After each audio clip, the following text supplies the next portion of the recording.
Pearl, can I ask you something? Yeah.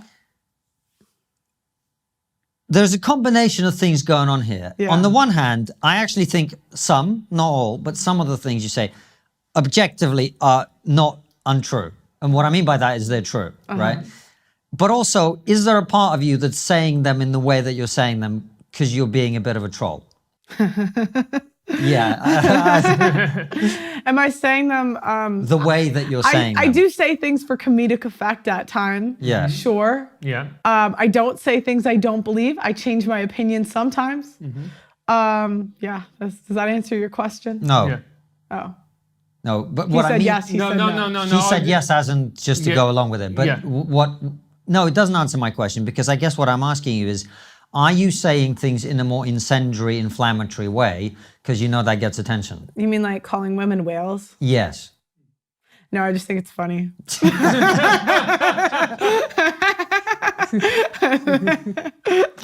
Men can be whales too, by the way. I know. Yeah. I think a lot of what you say, honestly, Pearl, I'm doing my best to look in you in the eye virtually. I don't know how much of this you really believe and how much you're provoking. And there's nothing. I started my career as a provocateur, as someone who provoked people to build a following. It wasn't on social media. It was through TV shows, chat shows, as you would say in Britain.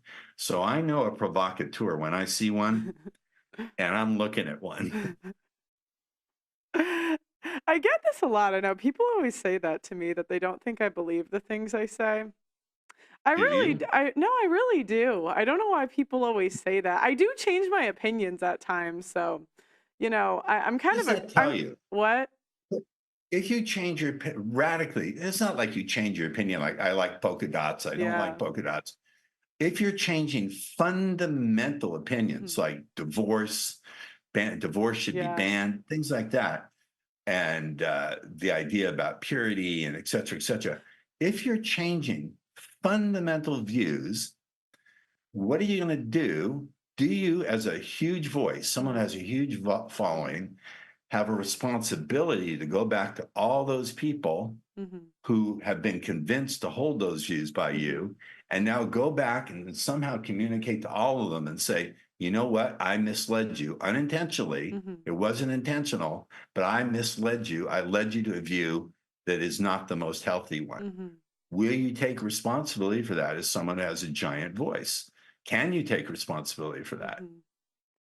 What do you mean by responsibility? You want me to go say sorry? Can you somehow? Do you want me to say sorry? Can you somehow? Can you somehow put out a significant number of videos where you say, you know what, guys, I changed my mind. Don't follow my previous advice.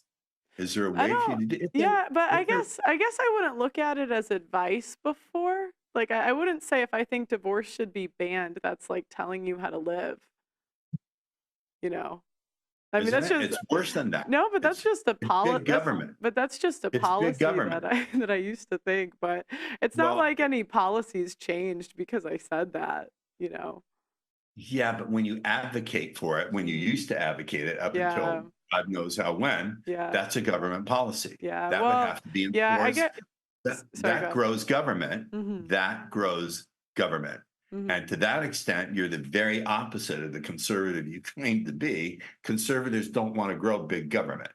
The more that you take the government and you make a law that affects individual people, the more you're growing government power. As a libertarian and a true conservative, I find that repellent.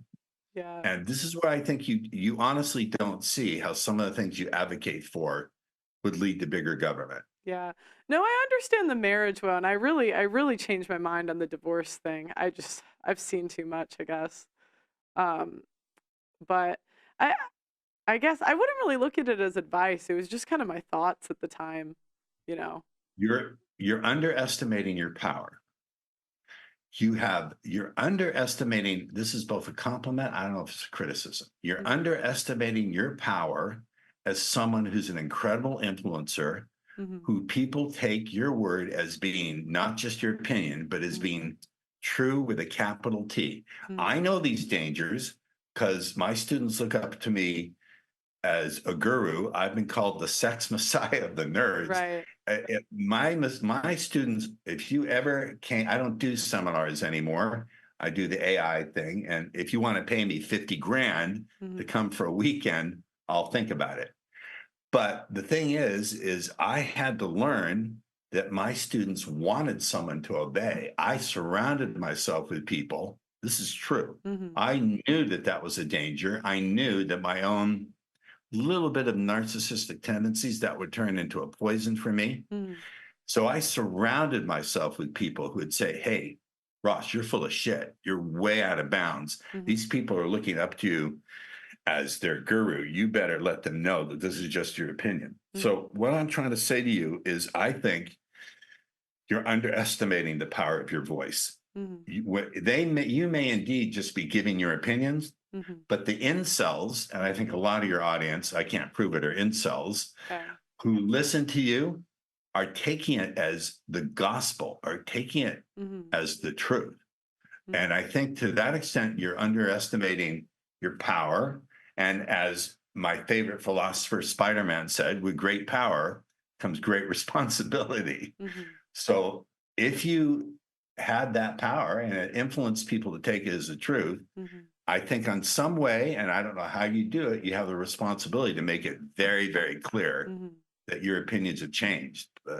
Not just say it once or twice in a short, but make it very clear to those people that they're now off base because of what you said prior, that they took to be true. I know, I believe you. I can read body language. I can read facial expressions. When you say that you view it just as your opinions, I get it. But majority of the people watching you don't. They view it as true. But why would they view it? It's not like you're God. I mean, you give your opinions, I give my opinions. You know what I mean? Yeah. It's like every person gives their opinions based on, that's a function. Yeah. That's a function of the psychology of your audience. I'm willing to bet, and again, this isn't science. I don't know.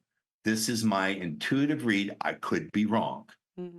My guess is a huge portion of your audience are men who are pissed off at women because they're not getting any. They're incels, and they're far more likely to take your opinions as true with a capital T because they're very emotionally charged in the way they look at you. That's just my take. I am actually saying to you that you have your voice has more power than you think. It's not just giving, and as you grow more famous, and good on you that you are growing more famous, because that's your hard work. I don't agree with a lot of your opinions. I don't agree with your thinking, which is often unnuanced, but good on you because you're doing it through a hell of a lot of hard work and through continuing to grow your skills as a provocateur. Good on you. But the bigger your audience grows and the more persuasive you become, the more people are going to take it as less being only your opinion. They're going to take it as being true. But Pearl didn't always have these takes. In fact, she used to say the polar opposite, especially about Fresh and Fit, who she is now emulating. I know a lot of girls that actually waited till they were married and stayed a virgin until they were married. And I can tell you that the guys on Fresh and Fit podcast would never be able to pull a girl like that. It's interesting considering that Pearl's current branding revolves around telling women that their standards are too high and that if you want a high value man that you have to tolerate him cheating. People think I'm condoning cheating. People think I'm encouraging cheating. No. Like, I think if a woman cheats, she's trying to leave you. If a man cheats, yes. he's just like, it's like a handshake. Yeah. Women act like this is the most unforgivable thing, that he is the ultimate bad guy, the ultimate demon if he does this. I'm sorry, sometimes you contributed to it. And women take no accountability for that. And that he wants to go to the bar with his buddies because you make that shit a hellhole. Because you are so unpleasant to be around. And that man forgives you for all of that shit, but you can't forgive him for stepping out once, twice. You guys are crazy. It's just a little cheating. No biggie. I think it's safe to say that Pearl has changed her business plan in order to make money off of the manosphere, because people's opinions don't normally change so drastically in morality, especially in such a short amount of time.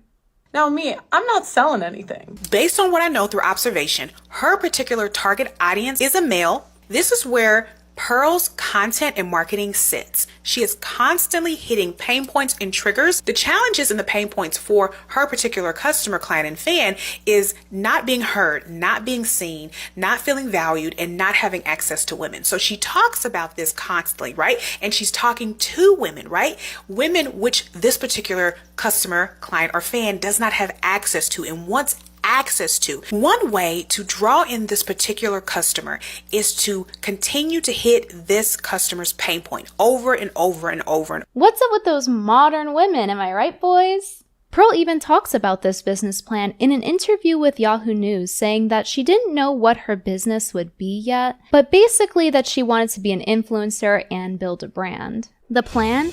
Make money off of single men on YouTube by regurgitating their talking points about women back to them as a woman.